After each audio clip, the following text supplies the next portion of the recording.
Well.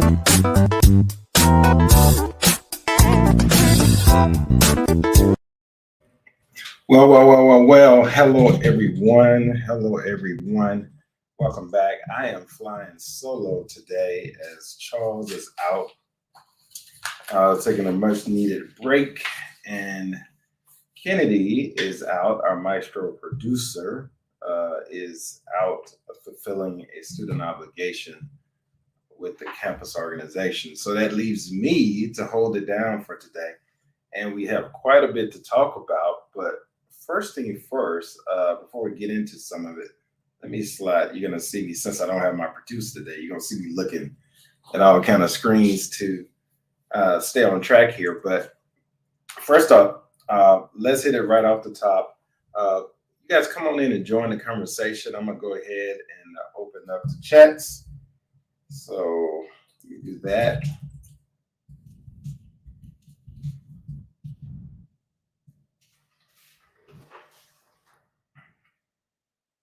Right. Opening them up. All right, they are open. So first thing up, let's talk about how about Shalomi Sanders, Dion's Coach Prime's daughter, committed to the Jackson State University DI Love women's basketball program. And ladies and gentlemen, let me tell you, she can put the ball in the hole. She can put it in the hole from 3-point line. She can put it in the hole from any point on the court, and she can create her shot if she has to. So she is finally committed. So that means Coach Prime will have 3 of his kids on campus in the fall, all contributing to DI Love in different ways. So happy to hear about that. Would love to hear your thoughts on that. So chime into the chat. Let me know what you think about that. If you haven't seen her play, just Google her. You can see a huddle highlights. You can see film on her on YouTube. So it's plenty to see out there. The bottom line is that when you come off that isolation, you pick it out, she's one that can knock it down. So so let's just say the future for Jackson State basketball, if you didn't already know, because they're already loaded, but the future for Jackson State's women's basketball program just continues to get brighter and brighter under Coach Tamika Reed. The thing that I want to encourage all of us as alumni and supporters of Jackson State's women's basketball to know is that now we're going to have to do what we have to do to keep her. We're going to have to keep her at DI Love, and that's going to cost some money. So the reality is we want greatness. We are watching greatness. She's produced greatness. If they're able to win, they've already won the SWAC regular season championship. They've already clinched that, and the season is not even over with. So that's 3 rings right there, back to back to back. If they win the SWAC tournament, then it will be back to back to back in all 3. That's very hard to do, and that's a major accomplishment. And so you got to reward that, not only with hugs and kisses, but you got to reward that with some dollar bills. So let's make sure that we support getting Coach Reed to continue to stay at Jackson State and show her how much we love and appreciate the success that those young ladies are having on the court and off the court. I also want to salute out to J5 Coffee for the historic NIL deal that they did with, I believe it was 7 Jackson State athletes across different sports. Kudos to them for that. We had football, basketball, and women's basketball, which I was excited about. I think there are 4 ladies, 3 males that signed an NIL deal. So I think that was Simi Muala, Kevin Copeland, and Travis Hunter. And then I know it was Amisha Williams, Deja Rogan, I think Miss Luckett, and one other girls' women's basketball program that signed an NIL deal with J5 Coffee. So shouts out to J5 Coffee on that. And let's support J5 Coffee so they can continue to reinvest in the student athletes at JSU. So shouts out for that. Kudos for that. major, major, major kudos for that. I want to salute that. So again, that's the topics, and we'll talk more and more about that as Charles and Kennedy get back about the NIL and the impact that's having, and then J5 Coffee. And then we're going to figure out how do you get you some J5 Coffee, and we'll let you know that as well. Also this week in the news, we've had we know now, it's not speculation anymore. We know now that Russia has invaded Ukraine, has started the war. Some pundits are saying this could be World War III, because it's gonna involve a lot of people. This is not just going to be something that's going to be able to stay solely between Ukraine and Russia. This has far-reaching implications. We're going to see it in our prices here. We're already seeing high prices at the pump. Expect them to go higher. So, which impacts all of our budgets. It impacts our business's budget. It impacts our personal budgets. When gas prices go up, it affects everything universally across the board, because it affects distribution of product. Because now it costs more to distribute products from one point to another. And that's what you're facing now. And that's what you'll be facing. So that's going to be have this effect. And we'll see the short-term effects, but we'll also see the long-term effects of that crunch on our pocketbooks and wallets as the months and weeks come in terms of this war. So again, some pundits are saying it could be World War III. I don't know that. I hope not.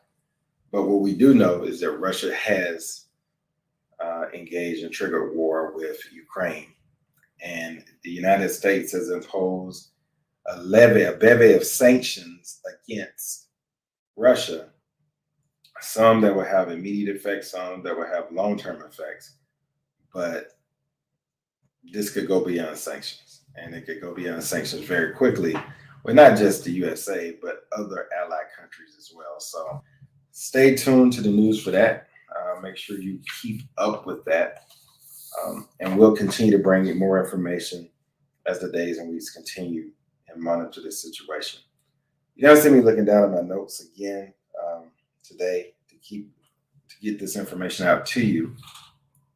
Also, those of you in the Jackson area might have noted that Mississippians filed a lawsuit against JPD's new roadblock initiative. You heard Kennedy and Charles talk about that a few weeks ago, the controversy around that. The suit is known, the name that the suit has been given is ticket, arrest, and tow. And the basis of the suit is claiming that the policy violates the United States Constitution. And so it's the Gibbs versus the City of Jackson lawsuit. That's, if you want to look that up, the Gibbs versus the City of Jackson lawsuit. All right, so again, the premise there is that using roadblocks as a crime-solving shortcut is ineffective and unconstitutional, and that their disappropriate location of the roadblocks in majority Black and low-income areas of Jackson harms all residents, according to attorney Paloma Wu of MCJ. So his claim is that checkpoints don't address the crime; they erode of what makes communities resilient in the face of it. So stay tuned to that as we look at that. We're talking about particularly that lawsuit, the Gibbs versus the City of Jackson. Lawsuit is about the roadblock initiative that JPD announced a few weeks back. And the basis of the lawsuit is claiming that those roadblocks are unconstitutional. Okay, so follow that as well. So we'll keep you posted on that. And now, definitely got to talk about this one. So President Biden has nominated officially Ketanji Brown Jackson, Ketanji Brown Jackson, to the Supreme Court of the United States, marking the first Black woman to possibly sit on the Supreme Court. So I took the liberty to do a little research on some things that we might not know about Judge Jackson. All right. So again, it's Ketanji Brown Jackson. She's the mother of two. She's married, been married for 26 years. Um, what people probably don't know is that she was probably going to be the front runner for the Democratic Supreme Court justice, regardless of who was the president in terms of Democratic president. So whoever the next Democratic president was, she was at the top of that list to be nominated. Let me tell you a little bit about her in case you don't know. Um, she actually went to Miami Palmetto High School, which is a very well known school in the Miami area. She was a debate champion, and she's and a student body president. She went from there, went on to Harvard for her undergraduate, and then to Harvard Law. So yeah. And then after earning her JD, she clerked for uh, U.S. District Court judge, and then for a Ronald Reagan appointed judge on the U.S. Court of Appeals for the First Circuit. And then she eventually clerked for Judge Stephen Breyer of the U.S. Supreme Court, which coincidentally is the person she's been nominated to replace. So, guys, she is heavy. She has done it everything, and she has been well known and as a legal scholar for a long time. So again, she was always on the short list. I encourage you to do your research more on her. As you see the weeks to come, you're going to hear everything you can possibly hear negative about her. And she even alluded to that in her nomination speech after President Biden nominated her. She said, "Hey, some of you might have heard about the fact that I have an uncle that's got caught up in the drug system and is in the penitentiary." But she also went on to name her other uncles and stuff that had done very well, and she just acknowledged it. She didn't hide from it. And there's no different than us. We all have people in our family somewhere that might have taken the wrong turn in life, and so they're still family. And so I think when you look at that, I encourage you to research her and look into not only her educational accomplishments, but what she's done from the bench as a judge, her rulings, things she's made there. Okay. And ironically, coincidentally, she actually, uh, I think she got the call from Judge Biden on a Thursday night, but she was still in court Friday morning. So she's still working, doing what she needs to do there. So I just wanted to remind you guys again, Judge Ketanji Brown Jackson, nominated by President Biden for Supreme Court to replace the retiring judge that she actually clerked for, which was Judge Stephen Breyer. So again, wanting to make sure we got that information out and that everybody was aware of that. There's a great article on her in the Nation. And let me see if I can find the author of that article. I'm going to put it in the chat. The author of that article is Ellie Mistal. I'm going to put that in the chat right now. Let's see.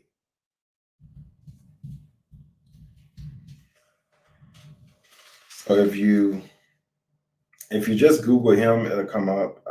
This article was in the Nation magazine, but it's a great article and it really goes deep into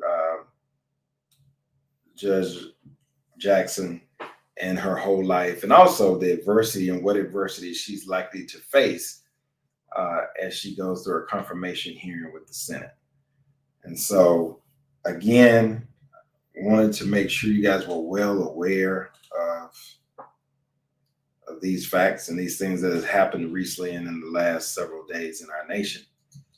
I also want to turn your eyes finally, and again, this is going to be a shorter show today because I'm not with my crew, but I did want to kind of go back and revisit just the state of now, right? It's voting time in a lot of places, and we're coming up on the midterm elections, and this is so critical. This is so critical because this is usually the point where, particularly for minority representation, or let me just cut to the chase, Black folks, we don't particularly and historically turn out in large numbers in midterm elections, which are off presidential cycle elections. The time is now to change that. We must be a part of the voting process. How do you change yesterday? You vote today, right? I mean, how do you change yesterday to make sure yesterday doesn't repeat itself tomorrow? You vote today. And if we don't vote, then we don't change tomorrow either. So it's very important that you research your candidates, that you look and make a sound decision on who you think is the best representation for the country to move forward and for all of us to succeed and be progressive. So you'll never hear me tell you who to vote for, but you will hear me tell you to look, do your research, and make a sound decision based on that research on who you think will be the best candidate or candidates to move our country forward so that all people in this country can grow and be prosperous and do better in life. It should not be one sector. It should not be pockets. It should be the ability for us all to do so with the same barriers to entry. It shouldn't be that this particular pocket has no barriers, this particular pocket has one barrier, and this particular pocket has 100 barriers. That shouldn't be the case in our America. You know, in President Obama's famous speech he gave in Boston at the Democratic Convention years ago, when he said, look, there's no red states, blue states, white states. There's the United States of America. And at some point, we're going to have to act like we're in the United States of America because we haven't and we don't. Let me say that again because some people miss that. We haven't and we don't. We have not acted like we're in the United States of America, and we don't act like we're in the United States of America. And that has to change. And that changes by actions that we take today that will change and impact tomorrow. So I'm urging you to go out and vote today. Make the changes and impact in things today so it can impact tomorrow. Otherwise, we repeat the cycle. And so if we don't do these things, then tomorrow looks like today and looks like yesterday. And that's why you hear people say nothing ever changes. Nothing ever changes because we're doing the same thing and we're expecting a different outcome. Now, look, Webster's defines that as insanity. That's Webster's definition. I'm going to let you make up your own. But what I can tell you, if you do the same thing over and over, you will not get a different outcome. You will get the same outcome that you've been getting.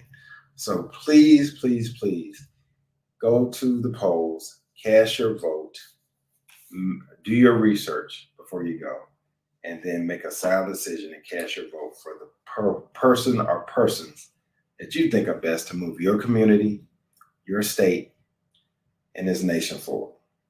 All right. I do agree with you, Willie Mae. That's called stupidity. That's exactly what it's called. That's exactly what it's called. It's called stupidity. And we have been acting stupid far too long. We have been acting stupid far too long. And it's time to do, there's a saying that when you know better, you do better. I don't always agree with that because we've always known better and we haven't done better. I think, like some people say, knowledge is power. I don't agree with that either. I don't think knowledge is power. I think applied knowledge is power. Because I know a whole bunch of smart people that do nothing with it. So you can have the knowledge, but if you don't apply the knowledge, then it doesn't make you smart. You're not using that knowledge in a way that it can impact you in a positive way. So only applied knowledge gives you power, not just knowledge. So we want you to definitely do better, definitely do more there. So step up, get involved. Again, I want to remind you, Judge Ketanji Brown Jackson, nominated by President Biden for the Supreme Court to replace Judge Stephen Breyer. Now, first Black woman ever, if she is confirmed, she would be the first Black woman to serve as a Supreme Court justice. The first. And coincidentally, she alluded to this in her nomination speech, that she actually shares a birthday. And they were born 49 years apart to the day from the first Black woman to be appointed as a federal judge. So again, a lot of firsts for her. This is the right person at the right time. But definitely do your own research, read into her career, her accomplishments, what she stands for, because I can guarantee you she does stand for something. And so I just wanted to make sure that we get that message out and that we understand. So Willie Mae, I gave some facts earlier that most people probably didn't know. I'll repeat those. She went to Miami Palmetto High School, which is a well-known top school in the Miami area. And she went on to undergrad at Harvard University. And then she went on to Harvard Law School. She has clerked for 2 federal judges, as well as a Supreme Court justice. And she actually clerked for the Supreme Court justice that she's been nominated to replace, who is retiring. Look, and not only that, she is clerked for a federal judge that was appointed by Bill Clinton. She's clerked for a federal judge that was appointed by Ronald Reagan. So she's worked on both sides of the aisle. And that's what we need, and we need more of that. So looking forward to her confirmation and that going through and her fulfilling her seat on the bench and becoming the first Black woman to ever serve on the Supreme Court of the United States of America. All right, so there is that. All right, let me just see. Any questions or comments? So I think that's all the news for today. Just want to remind you and recap it. We talked about the fact that Coach Prime's daughter announced her commitment to Jackson State's women's basketball program. She'll be joining her 2 brothers and her dad in the fall. So kudos for that. Another Sanders in the house. And maybe that means we keep Coach Prime. We'll keep Coach Prime just a little bit longer. At least I hope so. And then there's a lawsuit filed by Mississippians against Jackson Police Department for their new roadblock initiative. They're calling it unconstitutional. That was, if you look up that lawsuit, it's Gibbs versus the city of Jackson. Gibbs versus the city of Jackson is that. And they're stating basically that using roadblocks as a crime-solving shortcut is unconstitutional because they're disappropriately positioned in majority Black neighborhoods and low-income neighborhoods. So that's kind of the premises of what that's saying. And then finally, we talked about the nomination of Judge Ketanji Brown Jackson and all that she's accomplished and the uniqueness that she brings. And I want to remind you, she was going to be at the top of everybody's short list anyway, on the Democratic side, regardless of who was president. She was going to be at the top of that short list as the next one to possibly get appointed. So congratulations to her. Very happy for her and salute to her. So that's the show for today. I think we've covered a lot and gave you a lot of good information, and hopefully that will, you guys will do your research, go back out and dig into that. And what I want you to do is to research your candidates that you're about to vote for in this midterm election. Make sure you stay focused, make sure you go out to vote, and make sure you cast your vote, because we can't change and impact tomorrow unless we take action and vote today. And I'm counting on you to take action and vote today so that tomorrow is different for our kids and our kids' kids. So that's my charge to you. And that's all I got. So I am going to say salute. Have a great weekend. Happy Friday to everyone. And we will have the whole crew back next week. Same time, same channel. See you on Facebook, YouTube, and Twitter next week at 4:30. And I'll be rejoined by the crew, Charles and Kennedy. Until that time, have a great one. And I'll see you soon.